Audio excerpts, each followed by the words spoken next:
नागपुर के सोनेगांव आमराई क्षेत्र में प्रस्तावित 61 पेड़ों की कटाई के विरोध में वरिष्ठ नागरिकों ने अनूठा चिपको आंदोलन छेड़ दिया। सेव सोनेगांव आमराई ग्रुप के बैनर तले 61 महिला और पुरुष वरिष्ठ नागरिक पेड़ों से लिपटकर उनके संरक्षण की मांग करते नजर आए।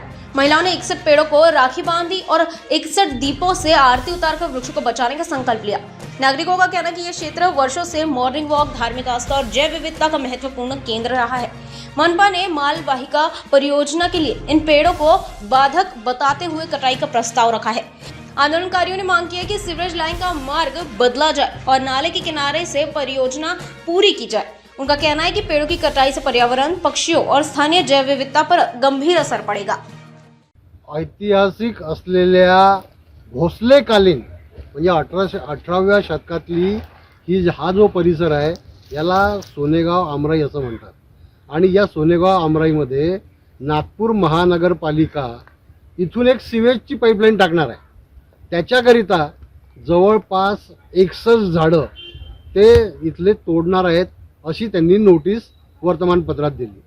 आज सेव आमराई ग्रुप हा इथले जे नेहमी मॉर्निंग वॉक करणारे, इव्हिनिंग वॉक करणारे, व्यायाम करणारे जे नागरिक आहे आमराईला बरेच वर्षापासून येतात आहे, म्हणजे जितके वर्ष या झाडांची आहे त्याच्याहून कित्येक वयाने मोठे असे वरिष्ठ नागरिक आज सगळे इथे एकत्र आले आणि इथे एकत्र येऊन त्यांनी आज चिपको आंदोलन केलं।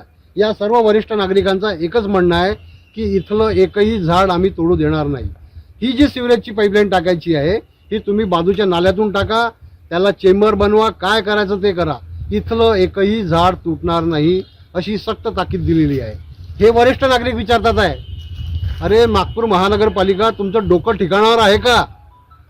इतकी जुनी ही आमराई, इतकी तुम्ही जर डेन्स फॉरेस्ट बघितलं असेल तर हे किती डेन्स फॉरेस्ट आहे। या आमराईला तुम्ही का तोडता?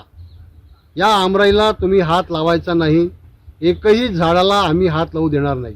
आम्ही ज्या दिवशी याची जनसुनावणी आहे त्या दिवशी आम्ही हा प्रकल्प पूर्ण आम्हाला काय करायचं आहे, आम्ही तुम्हाला काय सांगायचं आहे ते आम्ही माननीय आयुक्तांसमोर तर आम्ही सबमिट करू, पण त्या उपरही जर आदेश निघाले तर आम्ही इथे आमचं आंदोलन अधिक तीव्र करू आणि इथलं एकही झाड तुटू देणार नाही अशी आम्ही सेम आमराई ग्रुपतर्फे आपल्या सर्वांना कळकळीची विनंती करतो आहे।